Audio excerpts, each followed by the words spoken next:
Asansol Durgapur police commissionerate अंतर्गत कुल्टी थाना क्षेत्र के नियामतपुर चौकी इलाके के रहमान पाड़ा में एक चौंकाने वाली घटना सामने आई है, जहां जमीन विवाद को लेकर हुई शूट आउट में जावेद रहमान नाम के एक व्यक्ति की मौत हो गई और यह पूरी घटना पास लगे एक सीसीटीवी कैमरे में कैद हुई है, जिसकी मदद से पुलिस मामले की जांच कर रही है। प्राप्त जानकारी के अनुसार शनिवार सुबह लगभग 10:30 बजे दो अज्ञात हमलावर एक बाइक पर आए और उन्होंने जावेद रहमान पर गोली चला दी। गोली लगने के बाद इलाके में अफरा तफरी मच गई। बताया जा रहा है कि जावेद रहमान आसनसोल नगर निगम के कुल्टी बोरो कार्यालय में कार्यरत थे और गोली लगने के बाद उन्हें तुरंत कुल्टी के एक निजी अस्पताल ले जाया गया।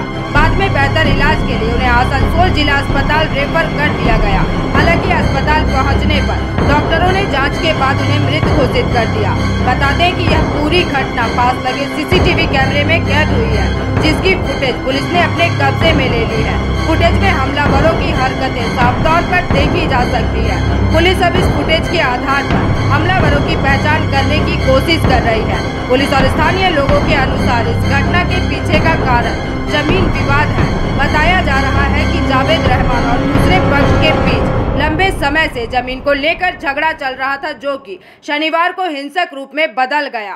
घटना के तुरंत बाद कुल्टी थाना की पुलिस मौके पर पहुंची और मामले की जांच शुरू कर दी।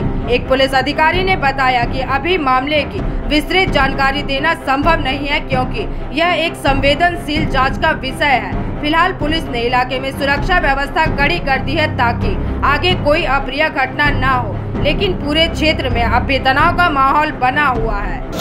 মোটামুটি 10:30 বা 10:25 পর একটা ফায়ারিং ইনসিডেন্ট ঘটেছে। এখানে দুজন আননোন মিসক্রিয়েন্ট যাচ্ছিল, একজনকে জাভেদ বাড়ি বলে একজনকে ফায়ারিং করেছে। ফার্দার যা ঘটনা ঘটছে আপনি পরে জানাচ্ছি আর কি হচ্ছে না হচ্ছে। তো ওনাকে হসপিটালাইজড করা হয়েছে আপাতত, দেখা যাক ওটা চিহ্নিত করা গেছে। দেখুন, একটা তদন্ত সাপেক্ষ বিষয় এখন বলা যাচ্ছে না, বলবো ঠিক। একটা সিসিটিভি ফুটেজ ভাইরাল হয়েছে, দেখছি আমরা, দেখে বলছি, আমরা দেখি তারপর বলছি। না দেখে এখন জাভেদের অবস্থা কি আছে?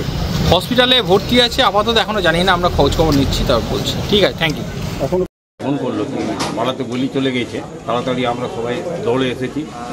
এসে দেখছি মানে পুলিশ যেহেতু নিয়ে চলে গেছে, হসপিটাল নিয়ে গেছে। জাভেদ বাড়ির উপরে গুলি চলেছে। জাভেদ বাড়ি আমাদের বেলডি স্কুলের টিচার সৈয়দ আব্দুল বাড়ির ছেলে, খুবই ভালো ছেলে। আসানসোল কর্পোরেশনে মাস্টার রোলে চাকরি করে, আগে কুল্টি মিউনিসিপ্যালিটি ছিল, এখন কর্পোরেশন হয়ে গেছে। মাস্টার রোলে চাকরি করে ছেলেটা তো ভালোই ছেলে। এবারে যেহেতু আমরা দেখেছি, হঠাৎ মানে শুনলাম খবর শুনে সবার পাড়ার লোক জড়ো হয়ে গেছে। ওরা কি বাইকে ছিল বলছে? ওরা বাইকে ছিল, ফটো এসেছে, ওরা বাইকে ছিল।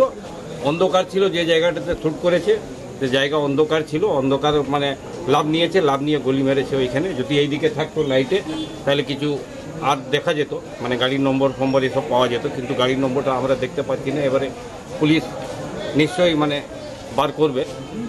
এরকম এই সন্ধ্যায়, ভোর সন্ধ্যায় ধরুন এক গুলি চলে গেল, কতটা আতঙ্কিত আপনার, ভয় কতটা লাগছে আপনাদের? দেখুন, ভয়ের তো ব্যাপার আছে। এই পাড়ার ভিতরে, মহল্লার ভিতরে যদি গুলি চলে যায় তাহলে ভয়ের তো ব্যাপার আছে, কিন্তু আমাদের পুরো আশা আছে পুলিশ নিজের কাজ করছে। যত তাড়াতাড়ি হয় পুলিশ অ্যারেস্ট করবে। কারণে হতে পারে এটা, এই কারণ তো কিছু বলতে পারছি না। যেহেতু ছেলেটা তো খুবই ভালো ছেলে, সরল ছেলে, ওইরকম কোনো লেনা দেনা বা কোনো বড় ধার কর্জা এসব কিছু ছিল না। Normal life. কারণটা কী ছিল? কারণ বলা যাচ্ছে না এখন, কারণ তো আমরা বলতে পারবো না কী ব্যাপার ছিল। আমরা এতটা জানি ছেলে ভালো ছেলে আছে, সরল ছেলে আছে, সবাই লাইক করে, সবারই সঙ্গে ভালোবাসা আছে। কোনোদিন কারোর সঙ্গে লড়াই ঝগড়া করতে দেখি। পুলিশ এসেছিল? পুলিশ এসেছে, পুলিশ দেখে গিয়েছে, পুলিশ বললো, আশ্বাসন দিয়েছে কি যত তাড়াতাড়ি হয় আমরা অ্যারেস্ট। আপনারা কি চাইছেন? ওরা কজন ছিল আর কি? ওরা দুজন ছিল, একজন সাদা শার্ট পরে আছে আর একজন টি শার্ট পরে আছে। দুজন ছিল, ওরা রুমাল বেঁধেছে, তারপরে শ্যুট করেছে। যেহেতু আমরা সিসিটিভি ফুটেজে আপনারা কিছু দেখতে পেয়েছেন? ওইটা সিসিটিভি ফুটেজ দেখেই আমি বলছি। আপনার নাম? আমার নাম Mir Hatim, XMIC Asansol municipal corporation, district general secretary, Trinamool Congress. Asansol से बिजू मंडल की रिपोर्ट, PVTV न्यूज।